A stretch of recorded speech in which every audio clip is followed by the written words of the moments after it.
بسم اللہ الرحمن الرحیم الصلاۃ والسلام علیک یا رحمت للعالمین۔ آج انشاءاللہ الرحمن مناظرہ رشیدیہ کے درس کے اندر ہم اپنا ایک اور سبق پڑھنے کی سعادت حاصل کریں گے۔ اس سبق میں مناظرہ کے لغوی معنی بیان کیے گئے ہیں اور ان معانی کی وضاحت کی گئی ہے، ان کے درمیان مناسبت بیان کی گئی ہے۔ شارح رحمۃ اللہ تعالی علیہ فرماتے ہیں المناظرۃ ماخوذۃ، مناظرہ ماخوذ ہے اما من النظیر، یا تو یہ نظیر سے ماخوذ ہے، او من النظری، یا یہ نظر سے ماخوذ ہے۔ یعنی شارح رحمۃ اللہ تعالی علیہ نے یہاں مناظرہ کے ماخوذ منہ کے بارے میں دو احتمال ذکر فرمائے ہیں، یا تو یہ نظیر سے ماخوذ ہے، یعنی نظیر اس کا ماخوذ منہ ہے، مناظرہ نظیر سے لیا گیا ہے، او من النظری، یا پھر مناظرہ کا ماخوذ منہ نظر ہے۔ اگر نظیر ہوگا تو پھر معنی کیا ہوگا، اور اگر نظر ہوگا تو پھر معنی کیا ہوگا، اس سبق کے اندر یہی بیان کیا جائے گا۔ فرماتے ہیں المناظرۃ ماخوذۃ اما من النظیر بمعنی ان مأخذہما شیء واحد، مناظرہ ماخوذ ہے، لیا گیا ہے یا تو نظیر سے، اس معنی میں کہ ان دونوں کا ماخذ یعنی مناظرہ اور نظیر دونوں کا ماخذ شیء واحد، ایک ہی چیز ہے۔ یہاں سے شارح رحمۃ اللہ تعالی علیہ ایک اعتراض کا جواب دینا چاہ رہے ہیں۔ اعتراض یہاں پر یہ ہوتا ہے کہ آپ نے فرمایا المناظرہ یہ ماخوذ ہے، یہ مشتق ہے، اور کس سے مشتق ہے، کس سے ماخوذ ہے، النظیر سے ماخوذ ہے، یعنی نظیر اس کا ماخوذ منہ اور مشتق منہ ہوا۔ آپ کا یہ کہنا کہ مناظرہ نظیر سے مشتق ہے یہ درست نہیں۔ کیوں؟ کیونکہ نظیر یہ صفت مشبہ ہے، جبکہ مناظرہ یہ مصدر ہے، مفاعلۃ کے وزن پر آ رہا ہے۔ مصدر سے دیگر چیزیں نکلتی ہیں، مصدر مشتق منہ ہوتا ہے، تمام کی تمام چیزیں مصدر سے نکلتی ہیں، مصدر کسی سے نہیں نکلتا، جبکہ یہاں پر آپ فرما رہے ہیں کہ المناظرہ جو کہ مصدر ہے وہ نظیر سے نکلا ہے، تو آپ کا یہ کہنا درست نہیں۔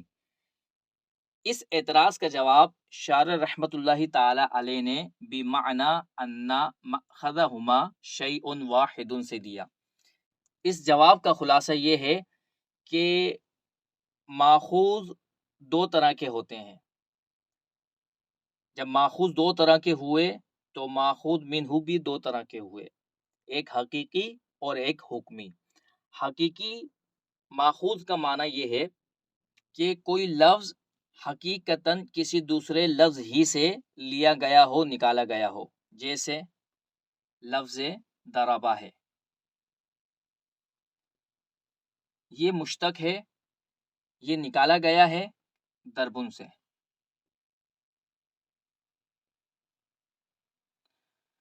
ضربہ کا مشتق منہ اور ماخوذ منہ ضربن ہے، جبکہ ضربہ یہ مشتق ہے، یہ ماخوذ ہے، تو یہ ماخوذ حقیقی ہے، مشتق حقیقی ہے، اور ضربن اس کا ماخوذ منہ حقیقی اور مشتق منہ حقیقی ہے، یعنی ضربہ اسی سے نکلا ہے، جبکہ ایک ماخوذ اور مشتق مجازی ہوتا ہے، حکمی ہوتا ہے۔ ماخوذ اور مشتق مجازی اور حکمی اس ماخوذ اور مشتق کو کہتے ہیں کہ دو کلمات کسی تیسرے کلمے سے نکلے ہوں، دو الفاظ حقیقی طور پر کسی تیسرے لفظ سے نکلے ہوں۔ مثلا مناظرہ یہ بھی نظر سے نکلا ہے اور نظیر یہ بھی نظر سے بنا ہے۔ اب ان دونوں کا مشتق منہ حقیقی نظر ہے، جبکہ آپس میں ان دونوں کو بھی مشتق اور مشتق منہ کہہ دیتے ہیں۔ مثلاً یوں کہہ دیتے ہیں کہ مناظرہ نظیر سے ماخوذ ہے، جیسا کہ یہاں پر شارح رحمۃ اللہ تعالی علیہ نے اس طرح فرمایا۔ تو اس کا معنی کیا ہوتا ہے؟ اس کا معنی یہ ہوتا ہے، یہ بتانا چاہ رہے ہوتے ہیں کہ حقیقتاً یہ لفظ اس لفظ سے نہیں نکلا، بلکہ اس لفظ اور اس لفظ دونوں کا مشتق منہ ایک ہی ہے۔ جب مشتق منہ دونوں کا ایک ہی ہے تو آپس میں ان دونوں کو بھی مجازن مشتق اور مشتق منہ کہہ دیتے ہیں۔ تو یہاں پر شارح رحمۃ اللہ تعالی علیہ نے جو فرمایا کہ مناظرہ نظیر سے نکلا ہے، اس کا معنی یہ ہے کہ بمعنی ان مأخذہما شیء واحد، کہ ان دونوں کا مشتق منہ، ان دونوں کا ماخذ منہ ایک ہی چیز ہے اور وہ نظر ہے۔ آگے شارح رحمۃ اللہ تعالی علیہ فرماتے ہیں او من النظری، مناظرہ یا تو نظیر سے مشتق ہے، نظیر سے نکالا گیا ہے، نظیر سے لیا گیا ہے، یا پھر یہ نظر سے لیا گیا ہے۔ اگر نظر سے لیا گیا ہے تو نظر کے 4 معانی یہاں پر شارح رحمۃ اللہ تعالی علیہ نے بیان فرمائے۔ نظر کا ایک معنی آتا ہے الابصار، مناظرہ یا نظر سے ماخوذ ہے بمعنی الابصار، دیکھنے کے معنی میں، او بمعنی التفات النفس الى المعقولات والتأمل فیہا، یا نظر کا دوسرا معنی کیا ہے؟ التفات النفس، نفس کا غور و فکر کرنا، الی المعقولات، معقولات میں، والتأمل فیہا، اور اس میں توجہ کرنا، یہ نظر کا دوسرا معنی ہوا۔ او بمعنی الانتظار، مناظرہ نظر سے ماخوذ ہے انتظار کے معنی کے اعتبار سے۔ او بمعنی المقابلتی، یہ نظر کا چوتھا معنی بیان کر دیا گیا۔ مناظرہ ماخوذ ہے نظر سے، لیکن نظر کا یہاں پر اب معنی کیا جائے گا مقابلہ۔ اب شارح رحمۃ اللہ تعالی علیہ ان معانی کے درمیان مناسبت بیان فرما رہے ہیں۔ فرماتے ہیں ووجہ المناسبتی، اور مناسبت کی وجہ غیر خفی، پوشیدہ نہیں ہے۔ وفی الاولی، پہلے کے اندر، یعنی جب مناظرہ نظیر سے ماخوذ ہو، نظیر سے لیا گیا ہو، تو پھر اس کے درمیان مناسبت کیا ہوگی؟ مناظرہ کو مناظرہ پھر کیوں کہا جائے گا؟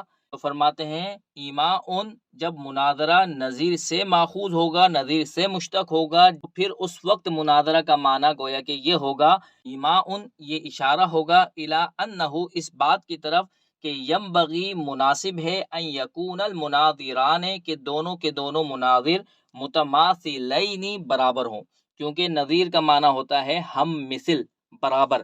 تو جب مناظرہ نظیر سے ماخوذ ہوگا تو اس سے اس بات کی طرف اشارہ ہوگا کہ دونوں مناظرین برابر ہوں علم کے اندر۔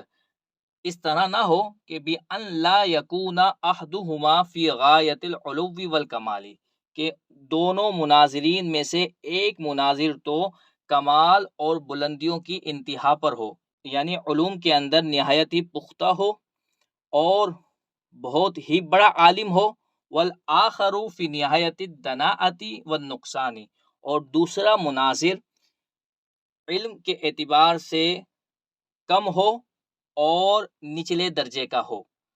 تو اتنا تفاوت، اتنا فرق نہیں ہونا چاہیے، معمولی فرق چل سکتا ہے لیکن اتنا زیادہ فرق نہیں ہونا چاہیے۔ لہذا جب مناظرہ کیا جائے تو اس بات کا خیال رکھنا مناسب ہے کہ دونوں مناظرین علم کے اعتبار سے قریب قریب ہوں، ان دونوں کے درمیان علم کے اعتبار سے زیادہ فرق نہ ہو۔ یہاں پر شارح رحمۃ اللہ تعالی علیہ نے دوسرے معنی کے اعتبار سے مناسبت کو بیان نہیں کیا، کیونکہ دوسرا معنی بالکل واضح تھا۔ دوسرا معنی کیا تھا؟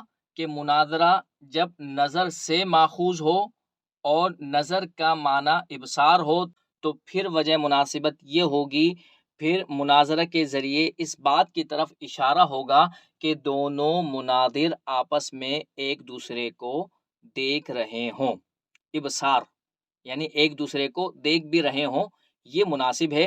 ایسا نہ ہو کہ ایک کلام کر رہا ہو تو دوسرا کسی دوسری چیز میں مشغول ہو، جس کی وجہ سے پہلے مناظر کی طرف اس کی توجہ پوری طرح نہیں ہوگی۔ جب مناظرین آپس میں ایک دوسرے کو دیکھ رہے ہوں گے تو ایک دوسرے کی بات کو سمجھنے میں اس سے آسانی ملے گی، لہٰذا مناسب یہ ہے کہ مناظر آپس میں ایک دوسرے کو دیکھ رہے ہوں۔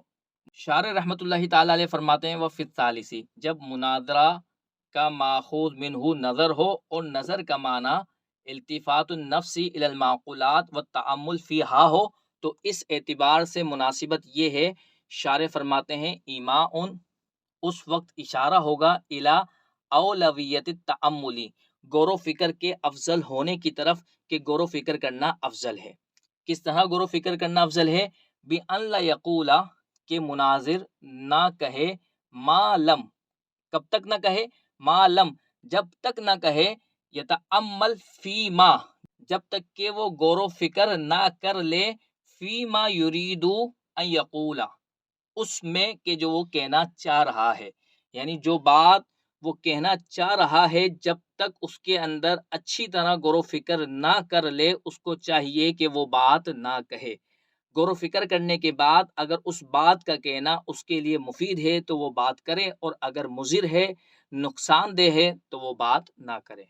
پھر رابعی، اور جب مناظرہ نظر سے ماخوذ ہو اور نظر کا معنی انتظار ہو تو پھر یہ اس بات کی طرف اشارہ ہوگا الی انہ جدیر کہ مناسب ہے ان ینتظر احد المتخاصمین کہ دونوں مناظرین میں سے ہر ایک انتظار کرے الی یہاں تک کہ یتم مکمل ہو جائے کلام الآخر، دوسرے کا کلام، دوسرے مناظر کا کلام ختم ہو جائے، مکمل ہو جائے، اختتام پذیر ہو جائے، اس وقت تک وہ انتظار کرے۔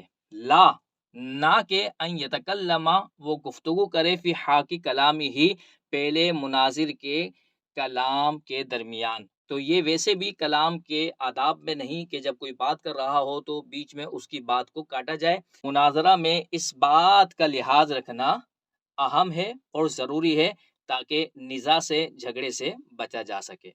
یہاں پر شارح رحمۃ اللہ تعالی علیہ نے مناظرہ کے پانچویں ماخوذ منہ کے اعتبار سے مناسبت کو بیان نہیں فرمایا۔